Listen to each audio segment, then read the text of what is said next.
안녕하세요, 엘리오나 주얼리입니다. 오늘은 시대를 흐르며 보는 진주 주얼리 스타일링, 고대 역사 속에서 보는 진주와 영국 왕실에서부터 샤넬로 이어진 진주의 역사와 진주 주얼리 스타일링에 대해서 알아보는 아트 클래스입니다. 엘리오나 주얼리는 2010년 영국 런던에서 런칭했고, 초반에는 유럽 위주로 활동을 해왔던 아트 주얼리 브랜드입니다.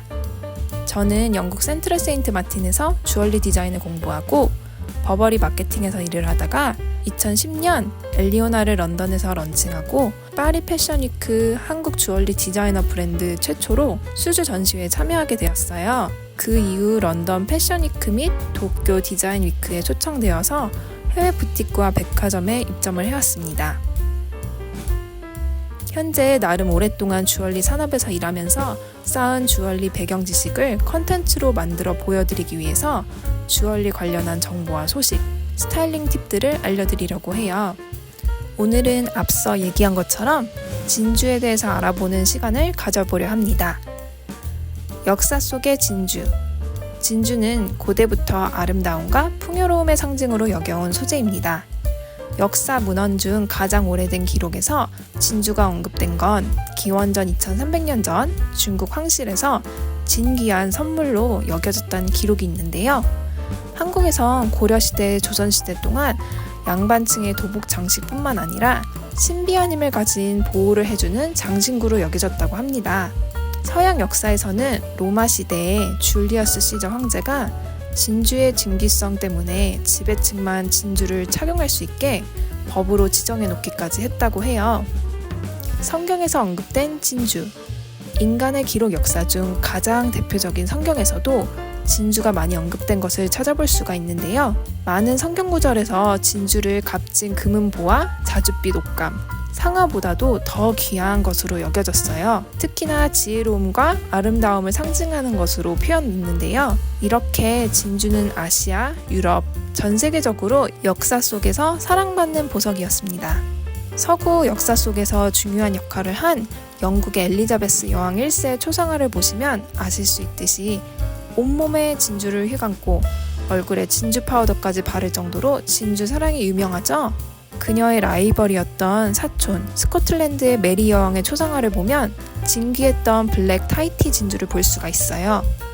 버킹엄 공작의 초상화에서도 볼 수 있듯이 왕족이나 귀족 남자들도 진주 주얼리를 부와 권력의 상징으로 착용한 것을 볼 수가 있습니다.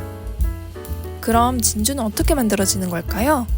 진주는 조개 안에 우연히 이물질이 끼어 들어가면서 약 6년에 걸쳐 2000여 개의 조개 중 1개에서 진주가 발견된다고 했답니다.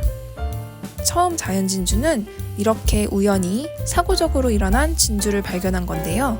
양식 진주의 발전으로 진주 산업의 역사는 크게 바뀝니다. 양식 진주의 기원. 형성 방식은 자연 진주와 똑같은데 사람이 직접 이물질을 넣습니다. 자연 진주는 6년에 걸쳐 2000여 개 조개 중 하나에 발견될까 말까 하는 반면에 양식 진주는 2-3개월에서 몇 년 정도로 밖에 안 걸리며 진주가 형성되는 확률도 당연히 높습니다. 자연 진주가 얼마나 귀했는지 한 예화가 있는데요. 너무나 유명한 명품 브랜드 까르띠에의 창시자 피에르 까르띠에의 이야기입니다. 보석상이었던 까르띠에는 그동안 모았던 빛깔이 맞는 2줄의 자연 진주를 팔아 뉴욕 피프트 애비뉴 맨션을 샀는데 이것은 현재 뉴욕 까르띠에 매장이라고 합니다. 당시 진주 판매 가격이 미화 100만 달러로 현재 환율로는 약 13억 4천만 원인데요. 지금의 가치로라면 당연히 몇십 배가 더 높겠죠? 이 보석을 사고 건물을 판 사람이 미스터 플랜트라는 사람인데 이 그림은 그 미스터 플랜트의 두 번째 아내의 초상화입니다. 옛날에는 왕족이나 귀족이 부와 권력의 레거시를 남기기 위해 초상화를 그렸는데 미국 자본주의 시장으로 넘어가면서 부를 가진 사람들이 옛날 왕족 귀족들을 따라하면서 이렇게 초상화를 남기며 미술시장이 일어났죠. 이런 초상화에서도 진주가 상징적으로 활용된 것을 볼 수가 있네요. 영국 왕실 사람들을 통해 진주 주얼리를 볼까요? 앞서 본 엘리자베스 1세 여왕의 모습에서부터 얼마 전에 서거하신 엘리자베스 2세 여왕도 중요한 날에는 항상 심플하면서 고급스러운 진주 목걸이를 착용했습니다. 결혼식 때나 연방국가 방문이나 중요한 행사에서 늘 진주 주얼리를 스타일링한 모습을 볼 수가 있습니다. 스타일 아이콘이었던 다이애나 비 또한 진주 주얼리의 왕실 가족으로서 면모를 뽐내었는데요. 이런 왕실의 모습을 담은 넷플릭스 화제의 드라마 더 크라운을 보면 실제 역사와 왕국 왕실 안에서의 모습을 사실적으로 담으려고 애썼는데요. 패션 스타일링 또한 사진, 그림 등의 자료들을 바탕으로 그대로 구현한 것 같습니다. 특히나 왕실의 대소사서가 나오는 장면들에서 항상 진주 목걸이가 권력과 신분의 상징처럼 다양한 멤버들 사이에서 활용된 것 같습니다. 이분은 엘리자베스 여왕을 연기한 배우인데 사진 자료들을 토대로 착장들을 그대로 제작하였다고 합니다. 왼쪽 분은 엘리자베스 여왕의 동생 마가렛 공주고요. 다이애나 비의 어린 모습을 그려낸 배우인데 진주 목걸이가 계속 나오죠. 몇 년 전 개봉했던 영화 크리스틴 스튜어트가 연기한 영화 스펜서에서 진주 목걸이는 다이애나 비가 왕실 생활에서 겪었던 억압과 권력의 압박 등 마치 진주 목걸이가 목을 계속 조르고 올가매는 것처럼 표현이 되었는데요. 이렇듯 진주 목걸이가 상징적인 모습을 담아냈습니다. 이렇게 귀한 진주 주얼리가 상용화되고 패션의 크고 중요한 부분을 차지하게 된 것은 아무래도 코코 샤넬 덕분이었는데요. 샤넬은 20세기 초기에 모던하고 혁신적인 디자이너로서 패션으로 여성의 사회적 위치와 아름다움의 가치를 지금 현대 사회로 이끈 중요한 현대 역사의 초기 인물 중 하나입니다. 코코 샤넬의 혁신적인 재료 사용 중에 하나가 모조 진주 사용이었는데요. 1920년대 샤넬은 진주 목걸이와 팔찌를 특유의 디자인으로 선보이면서 모조 진주를 대중에게 패션 아이템으로 소개했습니다. 모조 진주를 사용한 이유 중 하나는 진주의 고가와 희귀성 때문이고 당시 진주는 부자층의 소유물로 여겨져 상대적으로 일반 대중에게는 어려운 보석이었어요. 그래서 샤넬은 접근 가능하면서도 고급스러운 느낌을 주기 위해 모조 진주를 활용했는데요.